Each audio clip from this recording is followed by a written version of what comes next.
Hello everyone, welcome to the class. कुछ लोग 6:45, 48 पे आ गए थे और मैं मैसेज को चेक कर रही थी। ठीक है, तो सभी का वेलकम है। जॉट पूछ रहे हैं 9 बजे वाली। हाँ जी, जॉट होगी। ठीक है, बिकॉज आज जो मॉर्निंग क्लास हुई थी वो कल की पेंडिंग क्लास थी, है ना। तो एग्जैक्ट 7 बजे मैंने ऑन किया है system, because time is money ना। तब तक मैं भी रिवाइज करती रहती हूँ। ठीक है, तो सबका वेलकम है। बोर्ड पर आपने पढ़ लिया होगा, प्रिल्यूड के बारे में डिस्कस करेंगे। कल जो था वो लिरिकल बैलेड्स के बारे में डिस्कस किया था और वो टॉपिक कंप्लीट हो गया था। ठीक है, तो वर्ड्सवर्थ का एक और जो टॉपिक है आज हमारा, जिसमें से क्वेश्चन आते हैं, जिसको समझना बहुत ज़्यादा ज़रूरी है, प्रिल्यूड। ठीक है, आज हम वो पढ़ेंगे। सभी का वेलकम है। ठीक है, कई बार मैं देखती हूँ कि मैं नाम ले रही होती हूँ ना, तो वो चीज़ वीडियो में भी रिकॉर्ड हो जाती है। तो काफ़ी जो न्यू स्टूडेंट्स हैं उनको ऐसा लगता है कि पता नहीं एक ही वीडियो में काफ़ी सारे नाम रिपीट हो रहे हैं, लगता है ये रेगुलर स्टूडेंट्स हैं। ठीक है, हालांकि ऐसा लगना अच्छी बात है। बहुत लोग चैनल को बहुत माइन्यूटली फॉलो कर रहे हैं। ठीक है, हर क्लास अटेंड करते हैं, जो कि अच्छी बात है।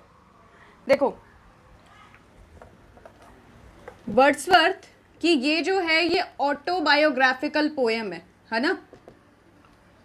मुझे पता नहीं है कि आप में से कितने लोगों ने ये नोटिस किया होगा। दरअसल ये ऑटोबायोग्राफिकल पोएम है, यानी कि इसके जो रेफरेंसेस हैं या इसमें जो कहा गया है वो पोएट की खुद की लाइफ से बहुत ज़्यादा मैच करता है। ये कह लीजिए 100% जो उसका रिलेशन है ना, वो वर्ड्सवर्थ की अपनी लाइफ से है। पहली बात पूछ लेता है कि ऑटोबायोग्राफिकल पोम इसकी कौन सी है। ठीक है, प्रिल्यूड दे देगा, एक्सकर्जन दे देगा, 2 अदर ऑप्शन भी दे देगा।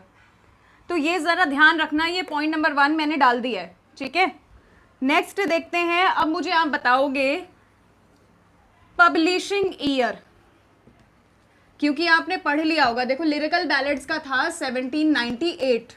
ठीक है, प्रीफेस के साथ आया था 1800 में। तो ये तो हो गई उसकी बात, लिरिकल बैलेड्स की। अब जो प्रिल्यूड का पब्लिशिंग ईयर है ना, ज़रा मुझे वो बताओ, क्योंकि मैं ये देखना चाहती हूँ कि आप कितना जो है उस चीज़ को रिवाइज करते हो। ठीक है, ऑप्शन में आपको दे देती हूँ। देखो, 1799, 1800 या 1801। चलो, मुझे इन 3 ऑप्शन में से जल्दी से बताओ कि क्या आंसर है। अमनदीप का आंसर आया है 1850, एवलाज का आंसर आया है 1850, नीलम जी का आंसर आया है 1850, जॉर्ज का आंसर आया है 1850। ठीक है, मनबीर जी का आंसर आया 1850। दीप रमन जी, सत श्री अकाल, वेलकम टू द क्लास। ठीक है, अब एक चीज आपको नोट करनी है कि जब आप गूगल पे डायरेक्ट डालोगे ना द प्रिल्यूड पब्लिशिंग ईयर, तो वो आपको ओपन करके देगा 1799। 1850 वो नहीं देगा। उसका रीजन मैं आपको अभी बताती हूँ। एवलाज कह रही हैं 1805, हरप्रीत जी कह रहे हैं 1850, गुरप्रीत जी कह रहे हैं 1850, जगदीप जी वेलकम टू द क्लास। अब आंसर बताओ जल्दी से।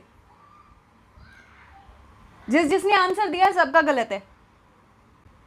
नीलम जी कह रही हैं बट आपके ऑप्शंस में नहीं है ये। हाँ जी, ऑप्शन में है ही नहीं, क्योंकि कंफ्यूजन को क्लियर करना ही काम है ना, बढ़ाना काम थोड़ी ना है।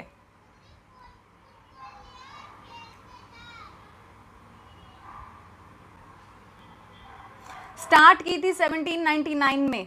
ठीक है, हरप्रीत जी कह रहे हैं पब्लिश्ड बाय बेसिकली सारा हचिटसन की बात कर रहे हैं वो। पब्लिश देखो किसी ने भी की हो, हमें नहीं फर्क पड़ता। ठीक है, लेकिन पब्लिशिंग ईयर जो है वो हमारे लिए इंपॉर्टेंट है। खुशी का आंसर है 1850 और एवलास ड्यूलेट का आंसर है 1850। सब ने जिन्होंने दिया है ना, गुरप्रीत जी 1804 तो है ही नहीं। सुखवीर जी वेलकम टू द क्लास 1805। देखो, पब्लिशिंग ईयर पूछा है, पब्लिशिंग ईयर इसका 1799 ही है। सर्च कर लेना, द प्रिल्यूड पूछा है बस। अब द प्रिल्यूड में जो फर्स्ट वर्जन था ये मैं आपको बता देती हूँ, फिर गलत मत करके आना एग्जाम में। सेकंड वर्जन 1805, नीलम कह रही है 1800 में, खुशी कह रही है कंप्लीट रिटन, दीप रमन कह रहे हैं 1850 पोस्थमसली।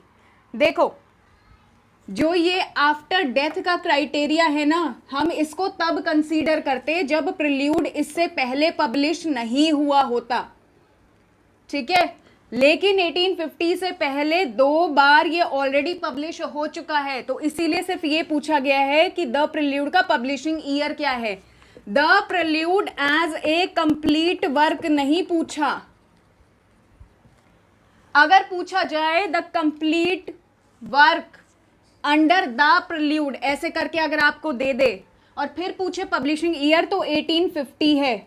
लेकिन यहां सिर्फ इन्हें पब्लिशिंग ईयर पूछा है। बाकी के अगर आप वर्क्स में देखें तो वो क्या होता है, एक बार पब्लिश कर दिया देन रिवाइज्ड आता है, ठीक है। लेकिन यहां पे Richu ji welcome to the class, Renu ji कह रही है 1850, हाँ जी हाँ जी वो क्लियर कर रही हूँ अभी।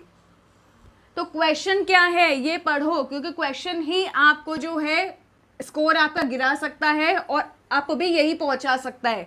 तो आप देख लो कि क्वेश्चन पढ़ना आपके काम में है। जब मार्किंग स्कीम आएगी ना तो फिर ये मत कहना कि हाँ ये तो क्वेश्चन गलत हो गया, ठीक है। तो क्वेश्चन क्या है उस चीज को समझो। वो कह रहा है प्रिल्यूड कब पब्लिश हुआ था जी। प्रिल्यूड तो ओनली 1799 में हुआ था विद 2 बुक्स के साथ, ठीक है। बाकी जो एंड में आई थी 1850 में उसमें तो 14 बुक्स थी। पहले मुझे ये बताओ ये क्लियर हुआ या नहीं। एज अ कंप्लीट वर्क नहीं पूछा उसने, सिर्फ प्रिल्यूड पूछा है। क्लियर हुआ बताओ जल्दी, फिर मैं बताती हूं कि फर्क क्या है।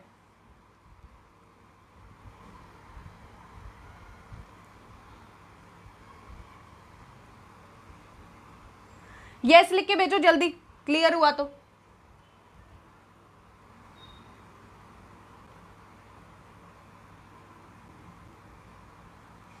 अमन, सुखवीर और जगदीप जी का आंसर आया यस, ठीक है। अब देखो फर्क है दोनों चीजों में। यहां क्लियर नहीं कराया उसने, एज अ कंप्लीट वर्क नहीं पूछा,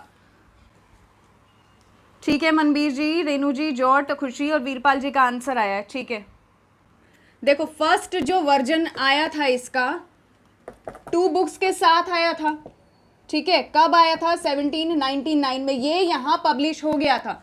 अगर ये यहां इस ईयर में पब्लिश नहीं होता 1799 में तो हम कहते कि जी हाँ ये नहीं हुआ, तब हम फर्दर ईयर को करते,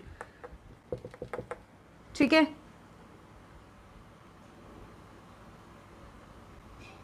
ठीक है नीलम जी, अगर आपने तब ध्यान नहीं दिया था ना तो अब ध्यान रखो, ठीक है। क्योंकि एग्जाम में जब हम देखो जनरल पढ़ते हैं ना, बीए एमए के पर्सपेक्टिव से पढ़ते हैं, तो हम बहुत सारी चीज़ों को इग्नोर कर देते हैं। जिन फैक्ट्स को हम इग्नोर कर देते हैं टीचिंग एग्जाम में वही चीज़ें आती हैं, ठीक है। Rohit Raj, this is not 12th class, नहीं, ठीक है। अगर आप 12th क्लास ढूंढ रहे हैं तो वो यहाँ पर नहीं है। अब सेकंड वर्जन देखो, जो इसका सेकंड वर्जन पब्लिश्ड हुआ था वो 13 बुक्स के साथ था 1805 में, ईयर याद रखना। जो इसका लास्ट या फाइनल वर्जन आया था जिसे हम अभी तक फाइनल कहते हैं वो 14 बुक्स के साथ था, यानी कि एक बुक इसमें एड ऑन हो गई थी। और वो कब हुआ था फाइनलाइज 1850 में। ये जो आपने आंसर दिया था ना ये कंप्लीट का दिया था, पर अभी भी अगर आप गूगल पे चेक करोगे या जो आपकी ग्रेजुएशन की बुक्स होंगी उनका इंट्रोडक्शन दिया होगा कि 1799 में पब्लिश हुआ था। गूगल को अगर आप छोड़ भी दो ना तो आप अपनी बुक्स को रेफर कर लेना, क्योंकि रिटन रिकॉर्ड को मानता है।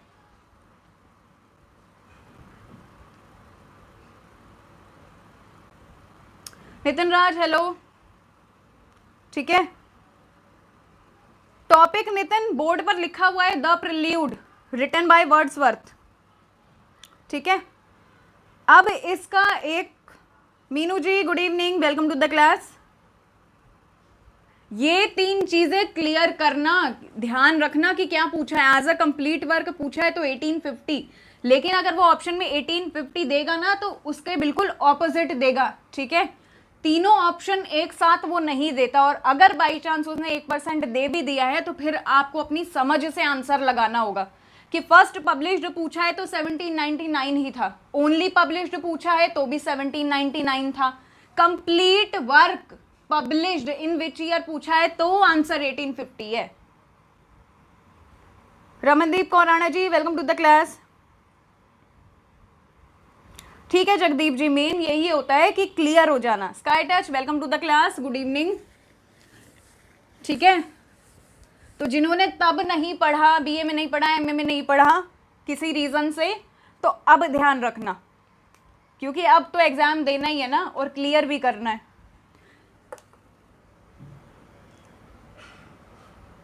नेक्स्ट पॉइंट देखो क्या कह रहा है कि इसका एक सब टाइटल भी है।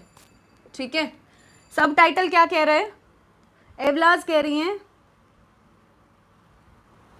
कि डेविड डेचिज में final form completed in 1805 and 1850 है। हाँ जी हाँ जी, लेकिन मैंने तो फर्स्ट पब्लिश्ड पूछा है ना।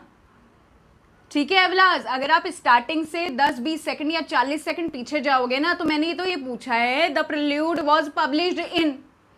मैं 1850 को तब कंसीडर करती जब वो 1799 में पब्लिश नहीं हुए होते। ठीक है, तो डेविड डेचिज में लिखा है, ठीक है, लेकिन जो मैं पढ़ती हूं ना अरिहंत की बुक, उसमें तो ऐसा नहीं लिखा है। नीलम जी का आंसर आया है ग्रोथ ऑफ पोएट्स माइंड, और खुशी का भी आंसर आया है growth of poet's mind. Renu ji का भी आंसर आया है। जो सबटाइटल था वो था ग्रोथ ऑफ ए लिखना आप भूल गए है ना, ए पोएट्स माइंड, ये है जी सबटाइटल। ठीक है,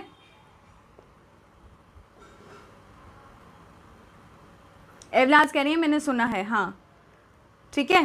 तो एवलाज यही है कि कोई भी चीज अगर पहली बार पब्लिश हुई होती है ना, तो हम उसी को पब्लिशिंग ईयर मानते हैं। ठीक है, कितने भी रिवाइज्ड उसके वर्जन आ जाएं, उस चीज से हमें फर्क नहीं पड़ता। हमें फर्क तब पड़ता है जब उसने स्पेसिफाई किया हो क्वेश्चन में कि जी मैं रिवाइज्ड एडिशन पूछ रहा हूं। मान लो अगर लिरिकल बैलेट्स पे ये पूछे कि पब्लिशिंग ईयर क्या था विद प्रीफेस, ठीक है, तो आप क्या आंसर दोगे? आपको पता है ना कि आंसर 1800 है। वहां तो जो बिल्कुल ही अगर इग्नोर करके गया है तो वो 1798 लगा देगा। लेकिन अगर उसने ये पूछा है कि lyrical ballads were published in, तो आप आंसर 1798 ही लगाओगे ना, तब थोड़ी ना 1800 लगाओगे। सुखवीर जी का भी आंसर आया है, जॉर्ज का भी आंसर आया है, गुरजीत का भी आंसर आया है। एवलाज क्लियर हो गई अब बात? जल्दी से यस लिख के भेजो अगर क्लियर हो गई तो। ठीक है, initial name the poem to Coleridge.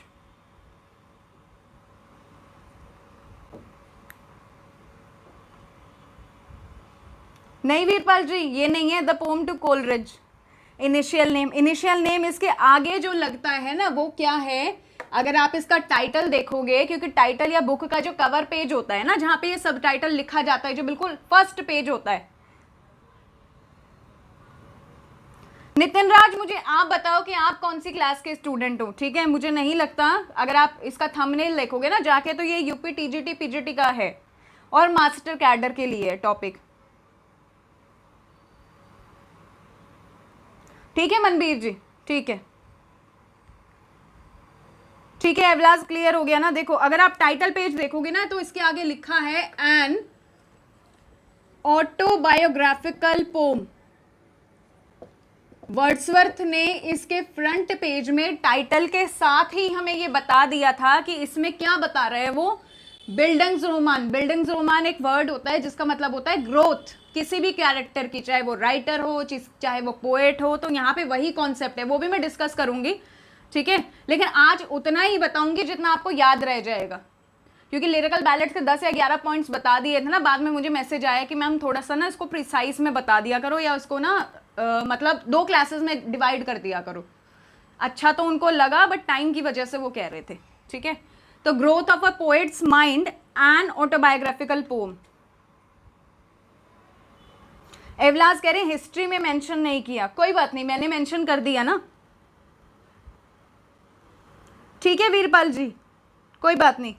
Nitin राज, अगर आपको 12th क्लास का चाहिए, देखो वैसे तो मैं वीडियोस नहीं डाल रही, लेकिन आप जस्ट बिगिन लिटरेचर करके मेरा चैनल है उसको देख सकते हो। हाल फिलहाल तो मैं उस पर एक्टिव नहीं हूँ, बट मैंने 1-2 वीडियोस हैं जो डाल रखी हैं। अगर आपका काम हो जाए तो प्लीज देख लो।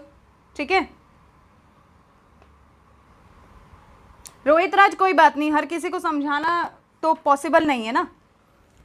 अब इस चीज में क्या बात कर रहे हैं? Growth and development, growth in terms of person और डेवलपमेंट। ग्रोथ एंड डेवलपमेंट का बीएड में हम कॉन्सेप्ट पढ़ते हैं वैसे, ठीक है। तो ये कह रहा है ग्रोथ एंड डेवलपमेंट किस चीज की? एज ए पोएट बात कर रहा है। इस पोम में वो चीजें देखने को मिलेंगी। अब जो नेक्स्ट पॉइंट जिसकी ये बात कर रहा है वो है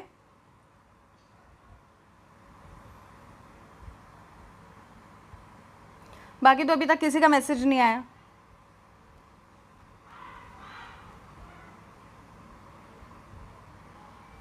एक और चीज को इसने बताया है, मतलब वर्ड्सवर्थ ने जो इस पोम में एक चीज बताई है, इम्पैक्ट की बात की है उसने, कि जो इम्पैक्ट ह्यूमन नेचर का था ना, बेसिकली नेचुरल, यहाँ पे नेचुरल का मतलब नेचर से है, ठीक है। ह्यूमन नेचर तो वो अपने हिसाब से बता रहा है, जो नेचर का इम्पैक्ट था उसके चाइल्डहुड पर, उसकी इस पोम में बात की गई है। रिचू जी कह रही हैं David Daiches book beneficial for master cadre. चाहे आप विलियम जे लॉन्ग पढ़ो, अरिहंत की बुक पढ़ो, ठीक है, या एडवर्ड एल्बर्ट पढ़ो, या फिर जो आप पढ़ रहे हो ना डेविड डेचीज, कोई भी बुक पढ़ो, लेकिन हर एक वर्ड को समझो कि वो क्या रहा है।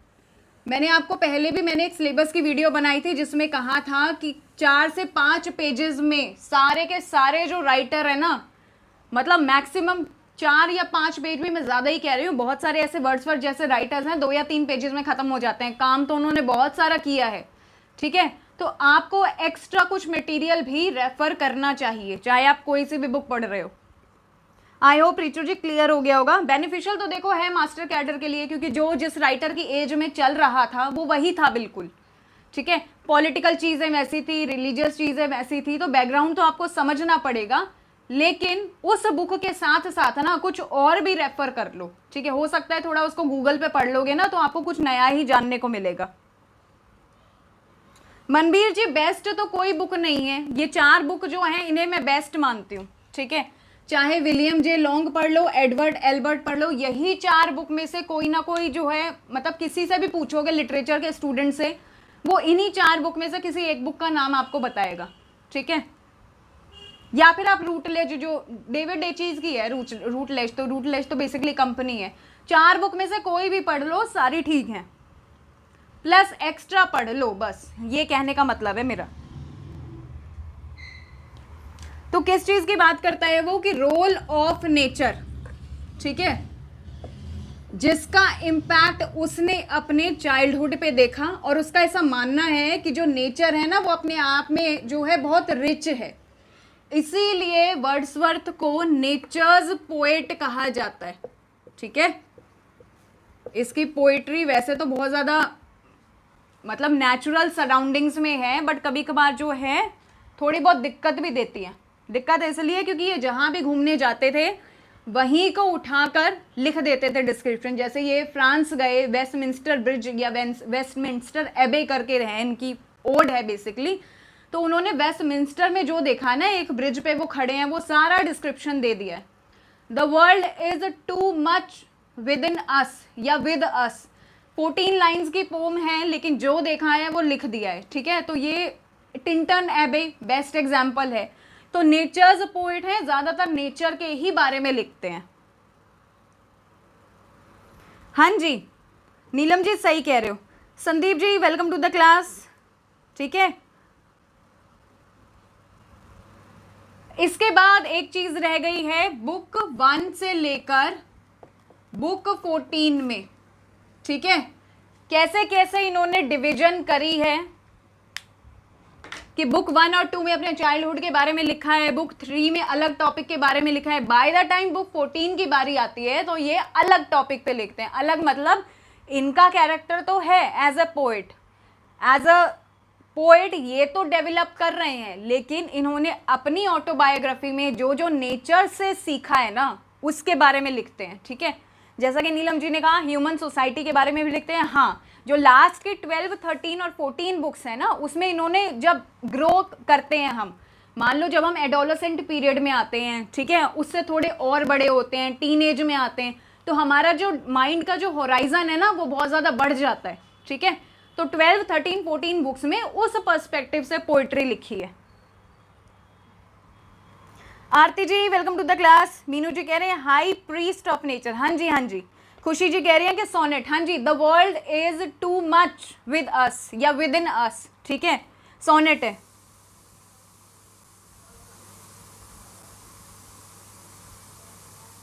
मनबीर जी ये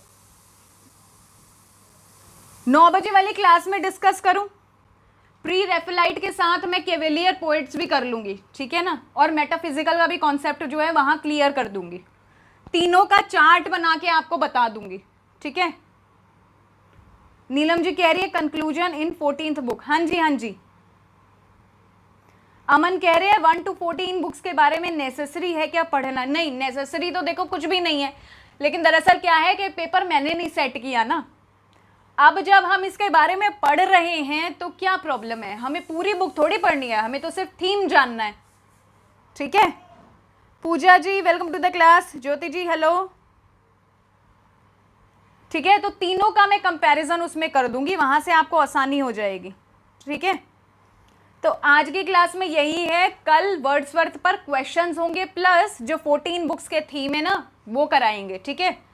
यही था इसमें, ज़्यादा कुछ नहीं लिखा। बाकी जो 14 बुक्स का कॉन्सेप्ट है आपको एक आइडिया हो जाएगा कि किस बुक में चाइल्डहुड पर्सपेक्टिव से लिखा है, किस में अडोलेसेंट में लिखा है, और किस में एज अ प्रॉपर ग्रोथ हुई है उसके पोएट के तौर पर, ठीक है।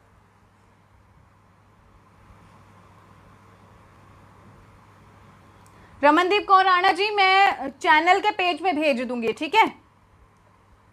एवलास कह रही है द प्रिल्यूड डेडिकेटेड टू, मुझे तो नहीं पता किसी को डेडिकेट किया, तो डेडिकेटेड का तो मैंने कहीं नहीं पढ़ा कि इसने प्रिल्यूड किसी को डेडिकेट किया हो, नहीं, इसने तो ऑटोबायोग्राफिकल पर्सपेक्टिव से लिखा था, तो इसने तो अपने दोस्त को भी नहीं डेडिकेट किया, ठीक है। रमनदीप कौर राणा जी कह रही है टाइम क्यों लेस हो रहा है? टाइम इसलिए लेस हो रहा है क्योंकि हमें जो होता है ना वो टॉपिक सोच समझ के पढ़ाना होता है, ठीक है। जगदीप जी कह रहे हैं डेडिकेटेड टू कोलरिज, अगर कोलरिज को डेडिकेट किया गया था तो उसकी रेफरेंस आपको 12, 13 और 14 बुक्स में मिलेगी, ठीक है। तभी तो मैंने उसको आज नहीं डिस्कस किया, तब तक सोचो आप, क्योंकि उसकी लाइफ में तो 2 ही लोग थे जिनको वो डेडिकेट कर सकता था। एक सारा जो कि उनकी as a friend, as a sister, बहुत सारी जगह एज अ कज़न वो जाया करती थी। वर्ड्सवर्थ की हर एक पोइट्री के बारे में, रिटन रिकॉर्ड के बारे में सारा को पता होता था। इसीलिए आप में से किसी ने ये कहा कि जो पब्लिश कराया था ना 1850 में पोस्थुमसली, वो सारा ने पब्लिश कराया था, ठीक है। और रही बात फ्रेंडशिप की कोलरिज से, तो डेडिकेट तो करेंगे ही ना, उनकी ऑटोबायोग्राफिकल, उनकी लाइफ में जो है एज अ पोएट, उनका भी तो बहुत बड़ा रोल रहा है एज अ फ्रेंड, ठीक है। तो डाउट मत रखना।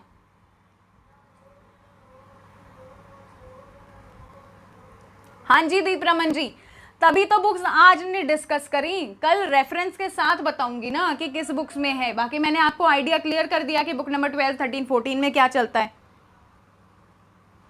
नीलम जी कह रही है आज पब्लिशिंग डेट क्लियर हो गई ना, ठीक है।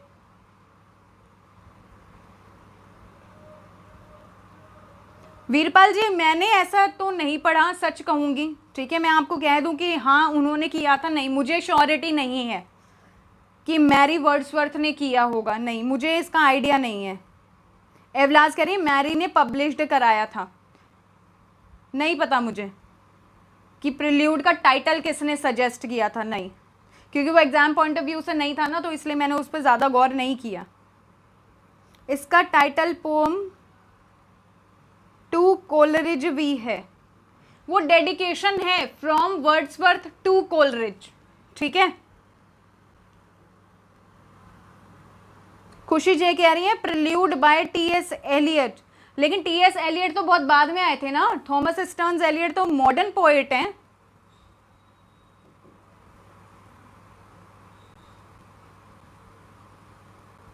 Ramandeep Kaur Rana ji, George Yule book मैंने पहले कभी देखी थी 2011 या 12 में, दोबारा मैंने एडिशन इसके चेक नहीं किए, ठीक है, तो मैं आपको चेक करके बता दूंगी। मुझे चेक करना पड़ेगा इसके बारे में ना, मेरे को इसकी नॉलेज नहीं है इस बुक की कि इसका रिव्यू कैसा है, क्योंकि क्या होता है मार्केट में एडिशंस आते रहते हैं। बाकियों के एडिशन तो मैं रिवाइज कर चुकी हूँ, इसका नहीं किया है।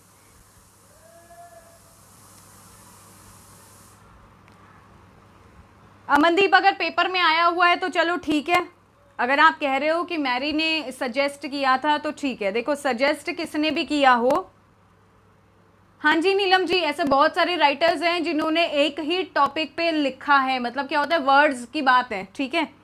जब हम मॉडर्न पोएट को डिस्कस करेंगे ना, तब भी ऐसे 2 या 3 राइटर्स हैं। इंडियन में भी अगर बात करें तो एक कमला दास की पोम है, मुझे एग्जैक्ट अभी नाम ध्यान नहीं है, सेम किसी और राइटर की भी उसी नाम से जो पोम है ना वो है, ठीक है। तो इंडियन राइटर्स में भी हैं ऐसे, ये तो फिर भी फॉरेनर्स थे।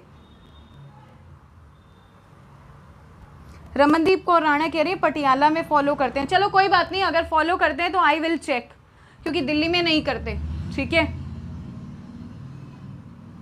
मैटर करता है कंटेंट, अगर कंटेंट अच्छा है तो बुक अच्छी होगी, चेक करके बताऊंगी, ठीक है। तो अब कल मिलते हैं। अमनदीप कह रहे हैं टीएस एलियट का प्रिल्यूड है, नहीं है, प्रिल्यूड है। हाँ जी, वही मैंने कहा ना, टीएस एलियट तो इनके बहुत बाद में आए हैं, वो तो मॉडर्न पोएट हैं, और उनकी जो बॉन्ड थी वो एजरा पाउंड के साथ ज़्यादा थी, ठीक है। हाँ जी गुरदीप दी, ठीक कह रहे हो आप, ठीक है। तो अब लाइक करो, शेयर करो, सब्सक्राइब करो, और 9 बजे के स्लॉट में मिलूंगी मैं आपसे, ठीक है।